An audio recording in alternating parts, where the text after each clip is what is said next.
भोलापुर गांव में बृजपाल नाम का एक ब्राह्मण रहता था, जो कि बहुत ही आलसी स्वभाव का था। घर में उसकी पत्नी सुनीता और बेटी गुड्डी उसके साथ रहती थी। बृजपाल सारा दिन खाट पर ही पड़ा रहता था। बृजपाल दिन भर में बस एक ही काम करता था, और वो था भगवान शंकर की पूजा। वो हर रोज सुबह शाम शंकर भगवान की पूजा करता, उनके नाम की माला जपता, फिर सो जाता। अपने आलस के कारण सारा दिन सोए रहने की वजह से अक्सर बृजपाल और उसकी पत्नी में खटपट होती रहती। अब उठ भी जाओ जी, कितना सोओगे? चलो अब खाना खाकर खेत चले जाओ, फसल काटने का समय हो गया है। और हाँ, वापसी में आते हुए नदी किनारे लगे सरसों का साग तोड़ कर ले आना। घर में बनाने के लिए कोई सब्जी नहीं है। और हाँ, भूलना मत, नहीं तो आज खाना नहीं बनाऊंगी। अपनी बीवी की बातों को नजरअंदाज कर बृजपाल फिर से चादर तानकर सो जाता है। सुनीता गुस्से में लाल पीली हो जाती है। उधर कैलाश में बैठी माँ पार्वती शंकर भगवान से कहती हैं, हे नाथ, ये आपका कैसा भक्त है जो आपकी भक्ति के अलावा और कुछ काम नहीं करता, बस अपने आलसी शरीर के कारण खाट पर ही पड़ा रहता है, कोई कर्म नहीं करता। आपको तो ऐसे भक्त का मार्गदर्शन करना चाहिए। देवी, इसमें इसकी कोई गलती नहीं।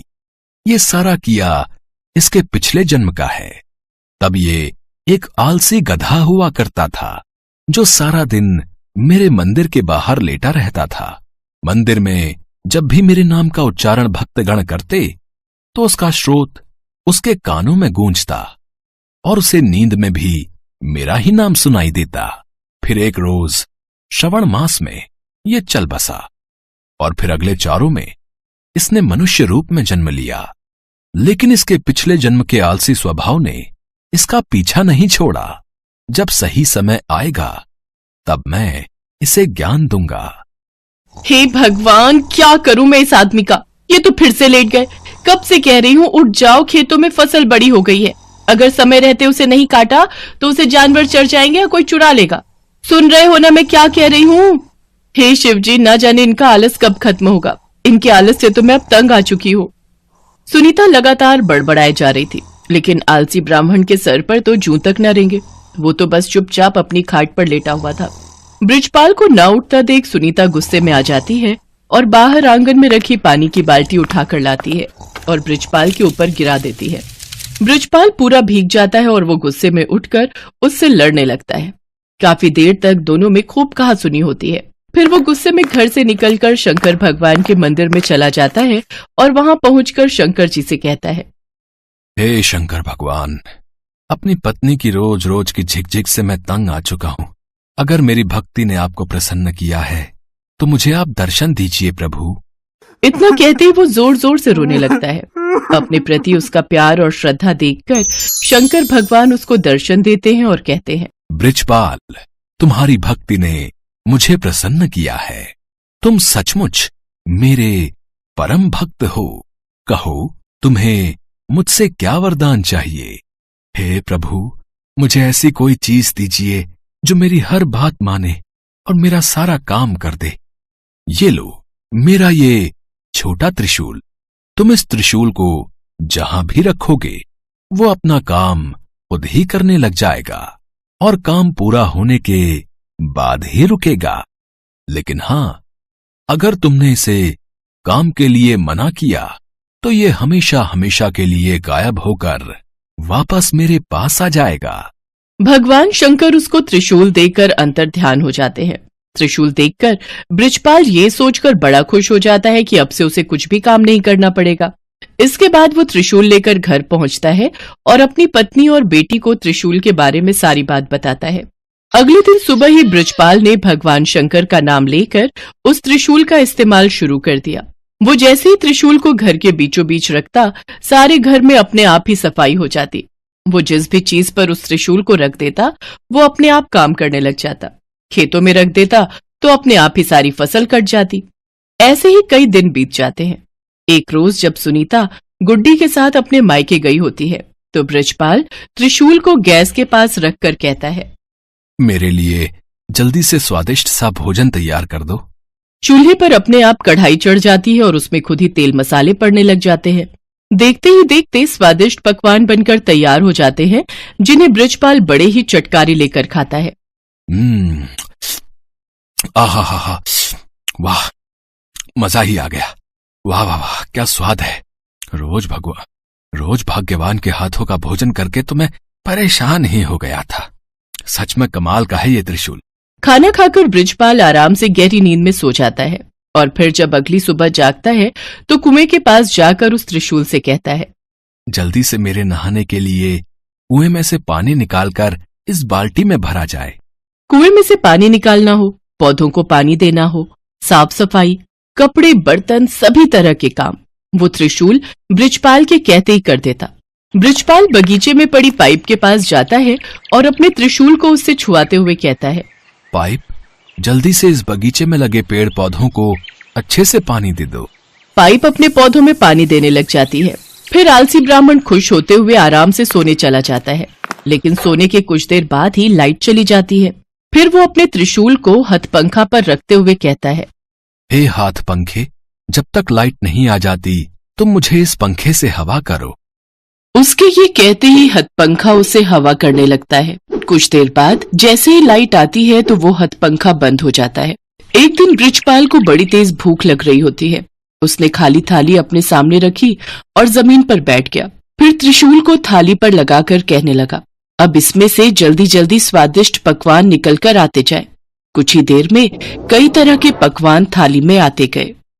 कितना अच्छा होता अगर मुझे अपने आप खाना खाना ना पड़े और खुद ही मेरे मुंह में सारा खाना चला जाए। ऐसा कहकर उसने त्रिशूल को अपनी प्लेट पर लगाया और कहने लगा, अच्छे अच्छे पकवान जल्दी से मेरे मुंह में आ जाएं।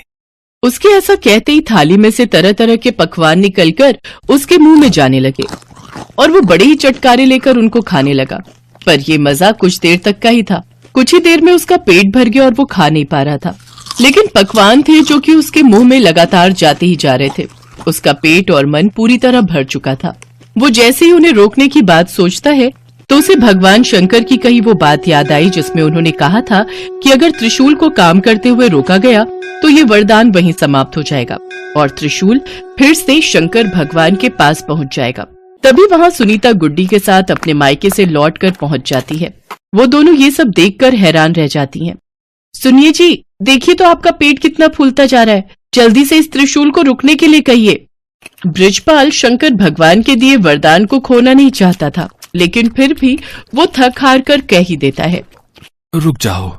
उसके इतना कहते ही खाना रुक जाता है, लेकिन साथ ही वो त्रिशूल भी वहां से गायब हो जाता है। त्रिशूल को गंवाकर वो बड़ा ही दुखी हुआ, लेकिन अब वो कुछ भी नहीं कर सकता था। शंकर भगवान के दिए वरदान को अब वो खो चुका था। अभी तक बृजपाल ने जितने भी काम त्रिशूल को दिए थे वो सब कब रोकने हैं ये उसने साथ में ही बता दिया था, लेकिन खाना खाते हुए कब रुकना है ये कहना वो भूल गया था, जिस कारण खाना बिना रुके ही उसके मुंह में आता ही जा रहा था। सारी बात समझने के बाद बृजपाल कहने लगा, हे महादेव, मैं समझ गया। ये वरदान आपने मुझे सबक सिखाने के लिए दिया था। सचमुच में मैं कितना मूर्ख था जो हर छोटे छोटे काम के लिए भी आलस दिखाता था, और अब मुझे सीख मिल चुकी है कि छोटे छोटे काम के लिए किसी दूसरे पर निर्भर रहने से कितनी बड़ी मुसीबत आ सकती है। उस दिन के बाद से बृजपाल ने हमेशा हमेशा के लिए आलस त्याग दिया और हर रोज खेत जाने लगा। अपने सभी काम खुद करने लगा और दिन में 2 बार भगवान शंकर की पूजा भी करता। अब उसका जीवन पूरी तरह से सफल हो गया। सूरत शहर में सेवाराम नाम का एक जौहरी रहता था। वो भगवान शिव का बहुत बड़ा भक्त था। स्वभाव से भी वो बहुत दयालु था। सेवाराम के पास सब कुछ था, पर कमी थी तो एक संतान की। शादी के कई वर्ष बीत जाने के बाद भी सेवाराम को औलाद का सुख प्राप्त नहीं हुआ था। उसकी पत्नी मालती भी इसी कारण उदास रहती थी। सुनो जी, आप दूसरा विवाह कर लो, मैं आपको संतान का सुख नहीं दे सकी। मालती, तुमने आज ये बात कह दी, पर दोबारा मत कहना। तुम मेरी अर्धांगिनी हो। हम इस दुख को मिलजुल कर बांटेंगे, और मुझे विश्वास है एक दिन भगवान शंकर हमारी संतान की इच्छा जरूर पूरी करेंगे। सेवाराम का विश्वास था कि भगवान शंकर एक दिन उनकी इच्छा जरूर पूरी करेंगे। श्रावण मास शुरू हो चुका था। सेवाराम ने अपनी पत्नी मालती से कहा, मालती, मेरा मन है कि हम लोग एक बार बाबा बर्फानी की गुफा के दर्शन करके आए। बाबा अमरनाथ की यात्रा करके उनका दर्शन प्राप्त करने से मुझे विश्वास है कि भोला भंडारी तुम्हारी झोली खाली हाथ नहीं लौटाएंगे। हम अमरनाथ की यात्रा पर चलते हैं। ठीक है जी, मैं जाने की तैयारी कर लेती हूँ। सेवाराम और उसकी पत्नी अमरनाथ की यात्रा के लिए निकल पड़ते हैं। रास्ते में जगह जगह वो दान पुण्य करते हुए जाते हैं। बाबा अमरनाथ की यात्रा के रास्ते में जितनी भी लंगर कमेटियां दिखती हैं, सेवाराम वहां यात्रियों की सहायता के लिए किए जाने वाले इंतजामों में अपनी मदद देता है, खूब दान करता है। उसे सच्ची भक्ति थी कि बाबा भोलेनाथ उसे खाली हाथ नहीं लौटाएंगे। ओम नमः शिवाय का जाप करते हुए वो अमरनाथ पहुंचते हैं। मालती, कितना सुंदर और अद्भुत नजारा है। जय भोले बर्फानी। सच में अमरनाथ की गुफा में शिवलिंग के दर्शन करके मन प्रसन्न हो गया। भोलेनाथ, मैं संतान सुख से वंचित हूँ। मालती की गोद में औलाद का सुख भर दो प्रभु। मैं बड़े विश्वास के साथ आपके दर्शनों को आई हूँ। भोले बाबा, मेरी सोनी गोद भर दो। हे भोलेनाथ, आप अपने परम भक्त की संतान प्राप्ति की इच्छा क्यों नहीं पूरी कर रहे? ये लोग सच्ची भक्ति का फल आपसे मांग रहे हैं। देवी पार्वती, मैं भी चाहता हूँ अपने भक्तों को उनकी इच्छा अनुसार वरदान देकर उनकी पूजा और विश्वास को सफल बनाऊं। पर सेवाराम को जो पुत्र प्राप्त होगा, उसकी पिछले जन्म के कर्मों के कारण अल्पायु अवस्था में ही मृत्यु हो जाएगी।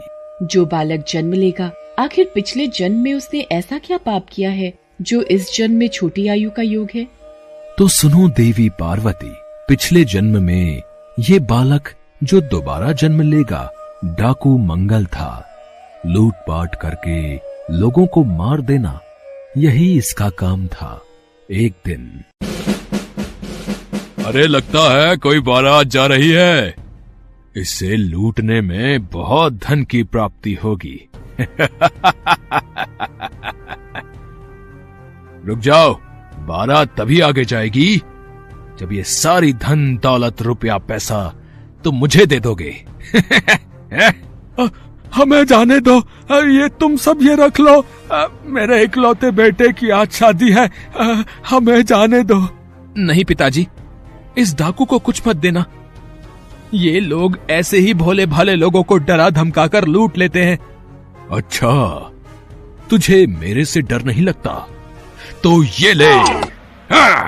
डाकू उस व्यक्ति के इकलौते लड़के को तलवार से मार देता है। जितने भी बाराती थे वो भी बचने की कोशिश करते हैं, पर मंगल सबको मार देता है। आज जैसे तूने मेरे इकलौते बेटे को तड़पा तड़पा कर मारा है, मैं तुझे श्राप देता हूँ, तू भी ऐसे ही तड़प तड़प कर मरेगा। डाकू मंगल बारात को लूटकर सारा धन दौलत ले जाकर एक पेड़ के खोल में छिपाने लगता है। उस खोल में एक नाग रहता था। नाग डाकू मंगल के हाथ पर डस लेता है। नाग के डंक मारने से डाकू मंगल तड़पने लगता है और उसकी मृत्यु हो जाती है। देवी पार्वती, जिस बालक को डाकू मंगल ने तत्काल मृत्यु दी थी, वह उस वक्त 21 वर्ष का था। इसलिए डाकू मंगल इस जन्म में मेरे भक्त सेवाराम के पुत्र के रूप में यदि जन्म लेगा तो उसकी उम्र भी 21 वर्ष ही होगी। पर भोलेनाथ, आप अपने भक्त सेवाराम को भी तो निराश नहीं कर सकते। वो आप पर पूर्ण विश्वास करके ही अमरनाथ की यात्रा पर निकला है। आप उसके विश्वास को कैसे डगमगाने दे सकते हैं प्रभु? ठीक है देवी पार्वती, मैं सेवाराम और मालती की संतान प्राप्ति की इच्छा पूरी कर देता हूँ।